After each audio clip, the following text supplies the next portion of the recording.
Hey there, what you drinking?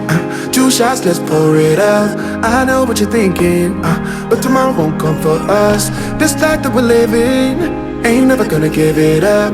Double shot for the gifted, and one more for us. There you go, drink it up. All this love in a cup. Yeah, we go slow, we go fast. Yeah, we can't get enough. We stay all day. So what's up guys, kumusta na kayong lahat? And nung nakaraang week ay galing tayo dun sa Tour of Luzon. So masasabi ko lang dun sa Tour of Luzon, napakagandang community niyan ng mga bikers. So sa vlog na to ay samahan niyo ako dun sa journey ng mga bikers na sinamahan ko. At napakasayang experience nun. So yun, samahan niyo ako sa journey natin sa video na to. And yan, enjoy na lang tayo. Let's go! What's up everybody? Isang pinagpalang araw, kumusta na kayong lahat? At today ay bibiyahe tayo ng Baguio. Ang oras natin ay 3 something. So naka-ready na sila at papadyak sila at ako ay pipiga. Syempre, sasabay lang tayo sa kanila. Manunod sila ng Tour of Luzon bukas.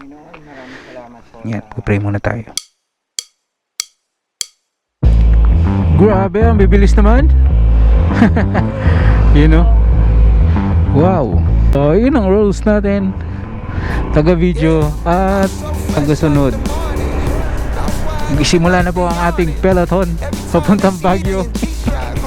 Guys, nag-stop over muna kami dito sa 7-Eleven Lubao at magre-reveal sila at bibili ng mga kung ano-anong baon nila sa daan. And di ko alam kung ilang riders tayo. At ako lang yung nakamotor guys. Relax. Na-injured kasi ako sa bike kaya you know motor-motor lang tayo. Yan. Yan, so isa na silang lumalayas guys papunta sa destination. So ingatan nyo po kami, Lord. You know. Let's go guys. Ingat. Grabe oh. Ayun guys, papunta na kami sa Baguio. At ako ay mauuna na kasi hindi usual sa motor talaga ang napakabagal na takbo. Let's go.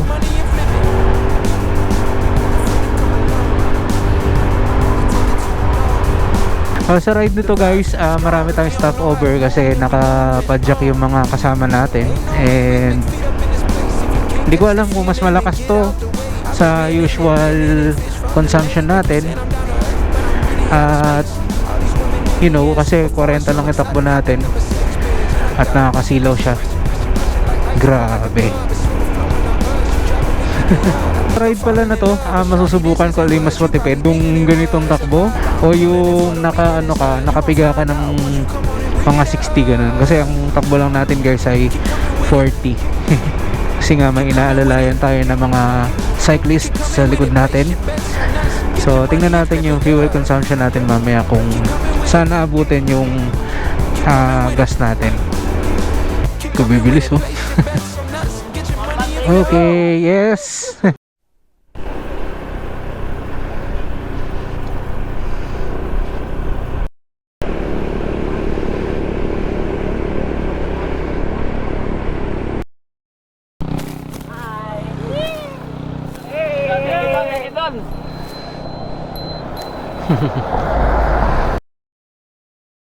Gi hey yo.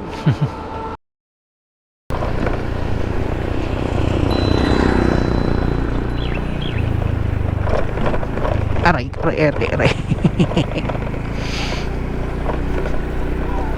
aray ganda ng daan.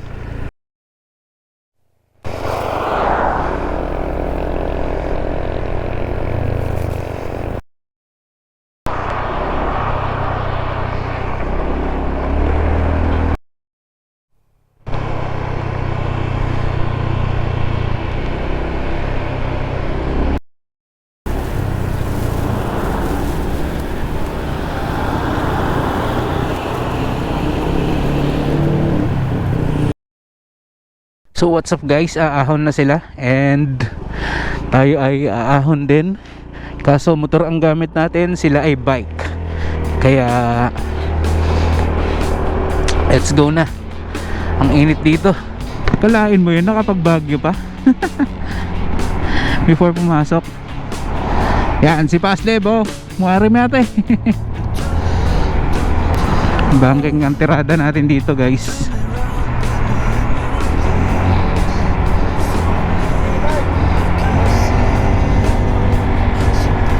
Actually, kahit nakamotor ako, napapagod pa rin ako kasi in the first place, wala rin akong tulog. So, hindi ko rin sila na wala rin silang masyadong tulog. Pero, ewan ko, parang mas pagod pa ako kaysa sa kanila. Grabe talaga yung Baguio, no? Kahit magpunta ka rito na walang dahilan, okay lang. Grabe, oh. Ano nga lang yung, ito na yung pinaka-scenic na view dito sa Baguio. Hindi pala dyan. Yung isa. Yun, oh. Kulay green ngayon, oh. Grabe. Wow. Talagang pagka sinabi mong Baguio, the best talaga yung mga views na makikita mo. Di basta-basta no? O, nililinis pa nila yung mga daan kasi malapit na yung tag-ulan. Meron na ngang bagyo na pumasok dito sa Pilipinas iba kasi di lang tumama sa bansa, pero magisimula na yung tag-ulan, kaya unti-unti na nilang nililinis yung mga bundok at yung kalsada para sa mga turista pa rin na patuloy na pumupunta rito. Grabe, wala lang akong mapag-stop over gustong matulog sa daan naantok talaga ako, guys.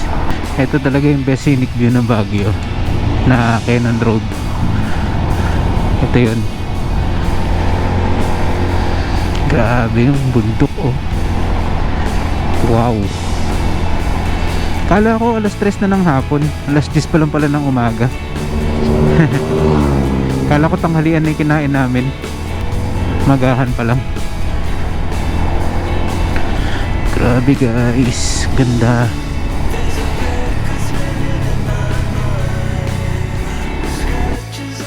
Wow, look at that, friend.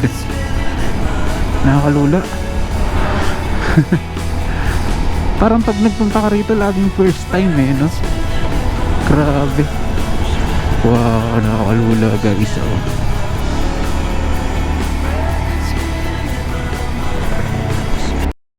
So what's up, guys? Andito na tayo ngayon sa Lion's Head. At naglalakad ako ngayon kasi walang parking dito ng motor. Ano yung 4 wheels. Doon ako nagpark sa baba. Sobrang init. Grabe. May hiking pala dito. Dami kong dala gamit. Init. So ayun, guys, since tapos na ako umihi at nandito na rin lang naman ako, puntahan na natin Lion's Head. Ang init.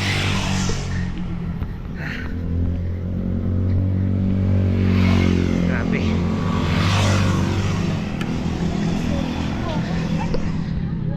Ayan, may bukas din souvenir shop dito.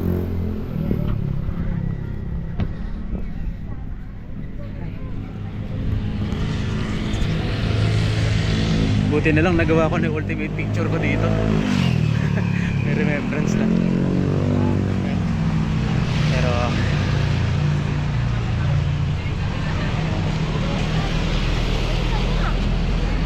picture time.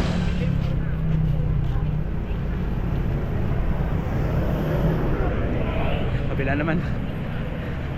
Sobrang init.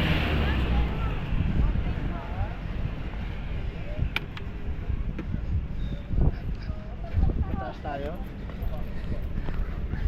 Dito. Saan nakuha? Okay.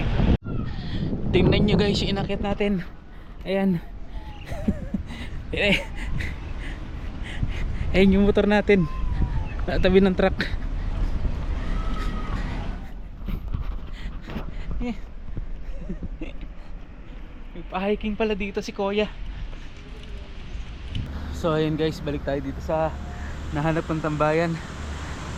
Malapit na lang pala to sa Lion's Head. Ayan, pag nakita niyo yung Volvo na yan, malapit na yan sa Lion's Head. Ayan. Init. You know, so welcome back to Baguio. Kinaya na naman ni Mati. Napakahabang biyahe nun. Pero kung sa tutuusin, kung alas 2 yung alis natin, nandito na tayo ng alas 5. Pero since may mga kasama tayo, yan, maghahapon na. Go Mati, kaya mo yan Mati.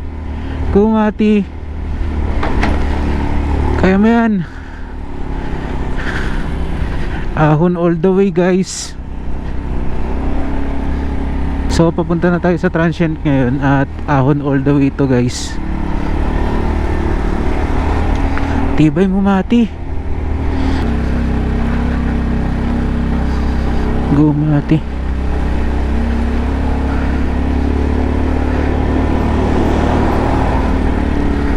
Go Mati, kaya mo yan. Pwede naman palang idiretso. Hindi na ako dadaan doon. 2,000 years later. So good morning guys. Tayo ngayon ay pupunta sa Tour of Luzon. Ito yung mga kasama natin. Yan. Dito yung finish line kasi sa Baguio. Ito. Grabe yung lusong. Ayan, so ito na naman, hinihingil na naman ako.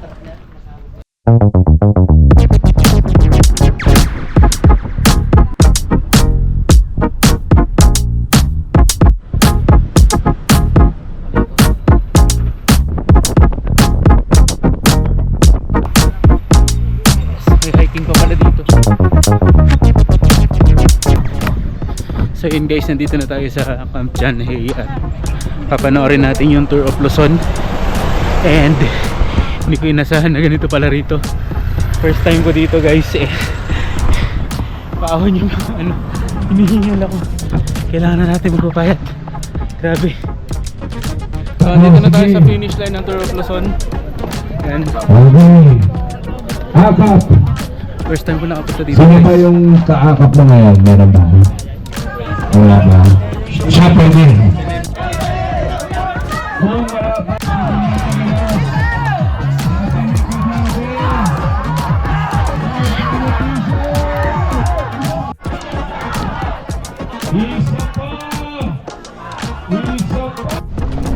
So ayun guys, hindi ako talaga enthusiast ng bike pero andito tayo ngayon sa tawag dito. Hello. Shout out. Panood nyo to sa ano, Multiverse.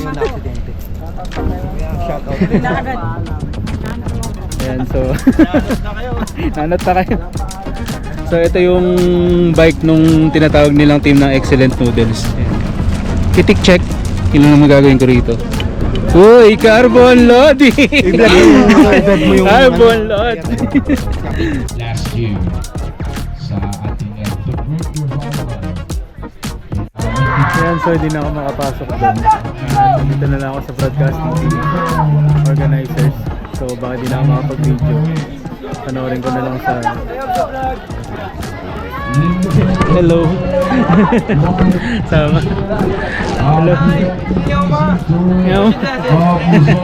Sila po yung mga organizers ng Tour of Luzon. So dito natin nakikita yung mga action nila. Nandun yung mga announcer. Ayan. Na makapasok dito sa pwesto ko dito na lang ako. Ito naman guys yung broadcasting team ng Tour of Luzon. Ayun yung napapanood natin sa Pilipinas Live. Dito na lang ako sa technicals. Hindi ko rin naman makapanood dun so dito na lang tayo stay. Maglikot-ikot dito sa technical team ng Tour of Luzon. Total siksikan naman na dun. So di rin ako makakapag-picture guys. So ayun, dito na lang ako tatambay.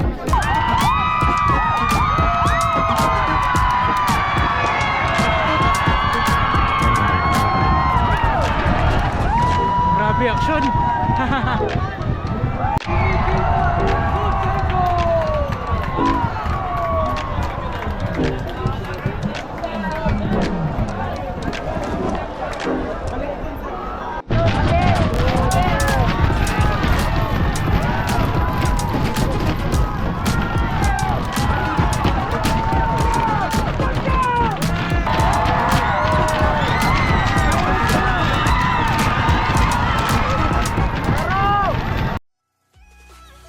ayun, dito ko muna tinatapos yung vlog at maraming salamat sa pagsama nyo sa journey natin for today's video. At kung nag-enjoy ka, please hit that like button, at kung di ka pa nakasubscribe, mag-subscribe ka na.